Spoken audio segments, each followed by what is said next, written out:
আসছি পরবর্তী খবরে। ম্যানহোলে নেমে 3 ঠিকা শ্রমিকের মৃত্যু। আর এই ঘটনায় গ্রেপ্তার ঠিকাদার। তার দাবি তিনি নাকি কিছুই জানেন না।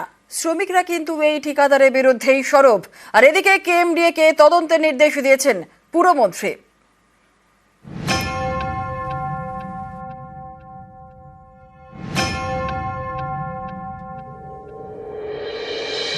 কাজের জন্য নামতে হয়েছিল ম্যানহোলে, তারপর 3 ঠিকা শ্রমিকের দেহ উদ্ধার হয়। বানতলায় রবিবারের এই ঘটনায় জোর শোরগোল। ঘটনায় কেএমডিএ ঠিকাদারকে গ্রেপ্তার করেছে লেদার কমপ্লেক্স থানার পুলিশ। আপনি জানতেন লেবাররা কোনো অক্সিজেন সাপোর্ট ছাড়া ঢুকছে? জানতেন? না আমি জানতাম না। আমি জানতেন না? আমি পাম্প পুলিশ কেন ধরলো জানেন? তাহলে আমি ফিরাও বলতে পারবো না। আমার শরীর খারাপ ছিল, আমি শরীর খারাপ হয়েছিলাম, মনে যাচ্ছিলাম, ওখানে গিয়ে আমার অসুস্থ খারাপ হয়ে গেছিল। ঠিকাদারের দাবি তিনি কিছুই জানেন না, কিন্তু নিয়ম বলছে অন্য কথা।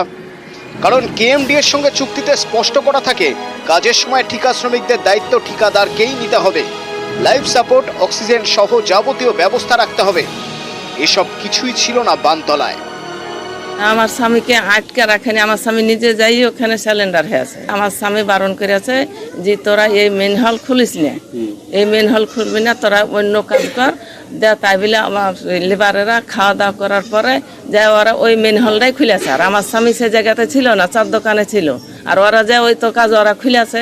খোলার পরে তো 3 জন পরস্পর তো 3 জন পড়ে আছে। তারপরে হই হল্লা যখন হয়ে আছে তখন আমার স্বামী তখন গেলছে। রবিবার বানতলায় ম্যানহোলে নেমে মৃত্যু হয় মুর্শিদাবাদের ফারজেম শেখ ও হাসিবুর রহমানের এবং উত্তর 24 পরগনার সুমন সর্দারের।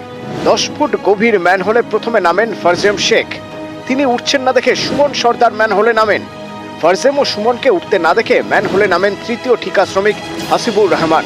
3 জনের কেউই উঠছেন না দেখে আরেকজন ঠিকা শ্রমিকও নাকি ম্যানহোলে নামতে যাচ্ছিলেন, কিন্তু তীব্র গন্ধে আর নামেননি। পরে পুলিশ এবং দমকল 3 ঠিকা শ্রমিকের দেহ উদ্ধার করে। ভয় তো লাগছে, কিন্তু এইভাবে তো কাজ করা উচিত নয়। কেন কাজ করাচ্ছে? যে কাজ করাচ্ছে সে কিছু পরিকল্পনা না করে কেন নামালো? মাস্কও কাজ করবে না, মানে অক্সিজেন না ছাড়া কোনো কিছুই কাজ করবে না। মাস্ক পরে কোনো চলবে? ও তো এমনি একদম আটকে যাবে। আমার তো মনে হয় ওরা সব জানে, বাইরে ঠিকাদার ওরা সব জানে, লেবাররা জানে না গো। কারণ এখানে স্থানীয় যারা এখানে আছে তারা জানে, তারা ওরা ভেবে নামবে না।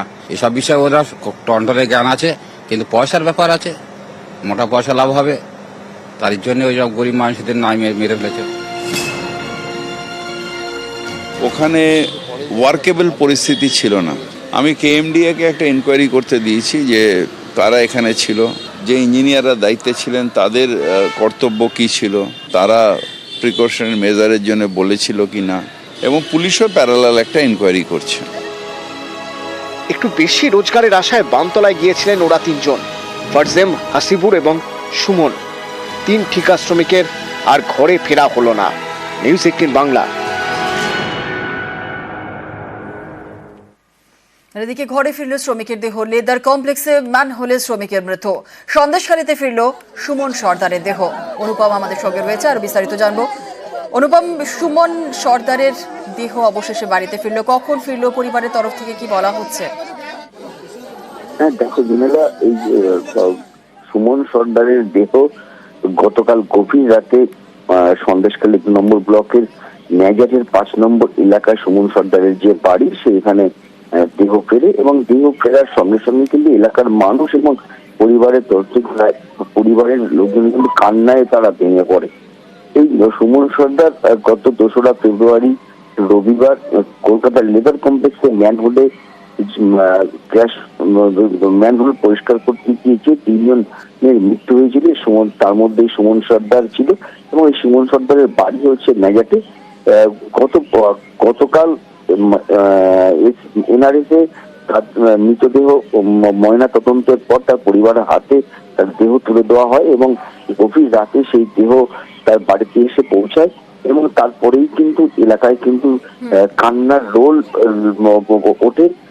একদিকে যেমন গ্রামবাসী এবং পরিবারের তরফ থেকে কিন্তু যেটা দাবি করা হয় যে সরকারের তরফ থেকে যেরকম আর্থিক সাহায্য করা হচ্ছে সেটা খুবই ভালো, কিন্তু পাশাপাশি যেহেতু তার পরিবারের 7 জন মেম্বারকে রেখে তার মৃত্যু হয়েছে, এবং তার বাবা হচ্ছে দৃষ্টিহীন এবং 4টে ছোট ছোট বাচ্চা, সেই পরিবারটা কি করে চলবে? তাদের একটা ঠিক। সরকারি চাকরি একটা দরকার, সেই জন্য সরকার যেন তাদের একটা সরকারি চাকরি একটা যেন অর্থাৎ ব্যবস্থা পরিবারের করে। সদস্যরা সরকারি চাকরির দাবি চাইছেন। বেশ, একেবারেই ধন্যবাদ।